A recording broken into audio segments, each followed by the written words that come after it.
एक अश्वपती नावाचा राजा होता. त्याला मूलबाळ काही नव्हते.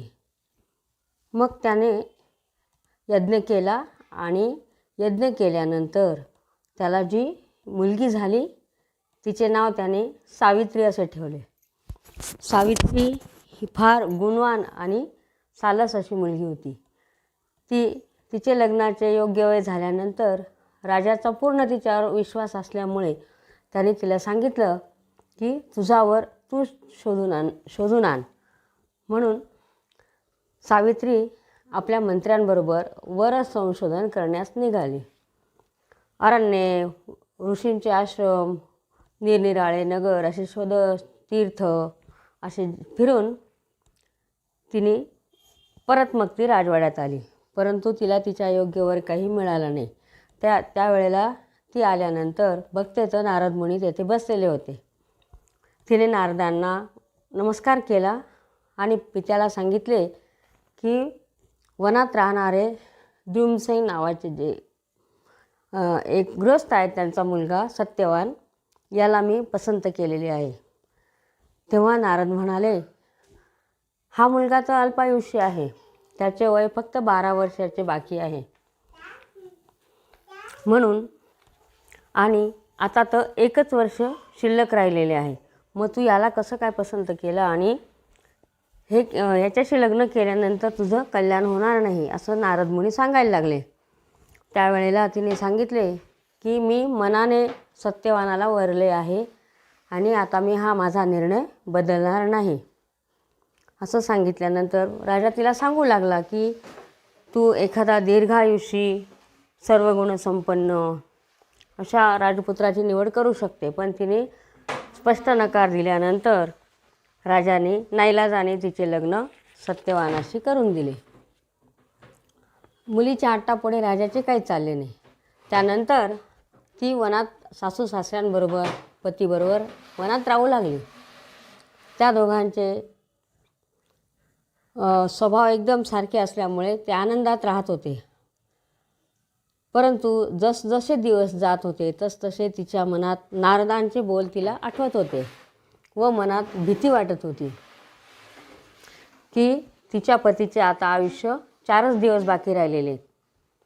त्यानंतर तिने 3 दिवस आधी हे व्रत करायला सुरुवात केली आणि 4थ्या दिवशी जेव्हा सत्यवान वनात लाकडे आणायला म्हणून जायला निघाला तेव्हा तीही त्याच्याबरोबर वनात गेली. त्यानंतर तो लाकडे तोडत असताना अचानक मूर्छा येऊन खाली पडला झाडावरून. तेव्हा तिला कळले की ती वेळ आता जवळ आलेली आहे.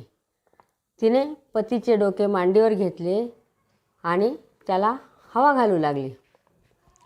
त्याच वेळा तिला एक लाल वस्त्र परिधान केलेला पुरुष दिसला. तो साक्षात यमराज होता. ती म्हणाली, महाराज तुम्ही कोण आहात? तेव्हा ते म्हणाले, मी यमराज, तुझ्या पतीचे प्राणहरण करायला आलेलो मी आहे. तेव्हा सावित्री म्हणाली, इतर वेळेला तर तुम्ही दूध पाठवता, आज माझ्या पतीला घ्यायला तुम्ही का आला आहात? तेव्हा त्याने सांगितले की तुझा पती हा पुण्यवान पुरुष आहे, त्यामुळे मी त्याच्यासाठी आलेलो आहे. तेव्हा सावित्री म्हणाली की तुम्ही माझ्या पतीला नेऊ नका.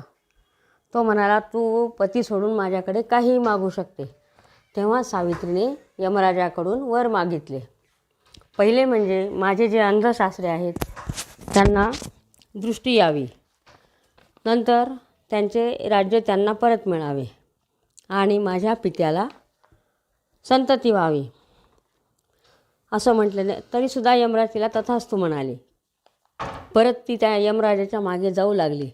जाता जाता परत यमराज म्हणाले, आता तू मागे फिर म्हणे, आता मी तुला दिले आहे 3 वर, अजून 1 वर माग. तेव्हा ती म्हणाली की ठीक आहे, मला 5 पुत्र व्हावे असं तिने यमराजाकडे मागितलं.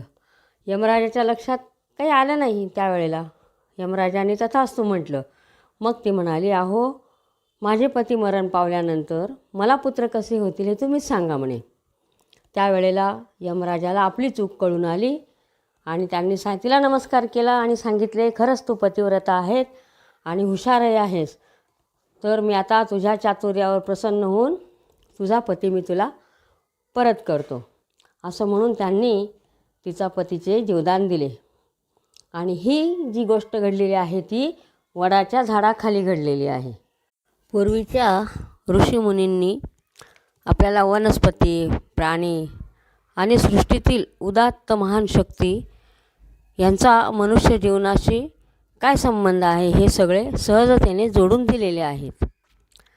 त्याचप्रमाणे वटवृक्षाचे पाने, फळे, चीक, साल हे सर्व औषधीसुद्धा आहेत.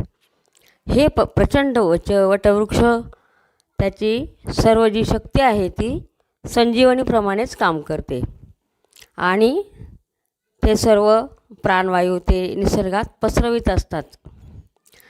तर हे जे वडाचे महत्त्व जाणून आपणसुद्धा वडाच्या झाडाची षोडशोपचारे पूजा करावी आणि पूजेच्या तबकामध्ये सौभाग्यवायन, सावित्रीसाठी सौभाग्यवायन, परत फळाचा नैवेद्य हे सर्व आपण वाहावे देवाला, म्हणजे वडाच्या झाडाची पूजा करताना. आणि सूत गुंडाळून आपल्या पतीच्या दीर्घायुष्याची वडाच्या झाडाकडे मागणी करावी आणि त्यांचे आशीर्वाद घेऊन ही पूजा संपन्न करावी. अशी ही वडाच्या पूजेची माहिती मी आपणास सांगितली. धन्यवाद.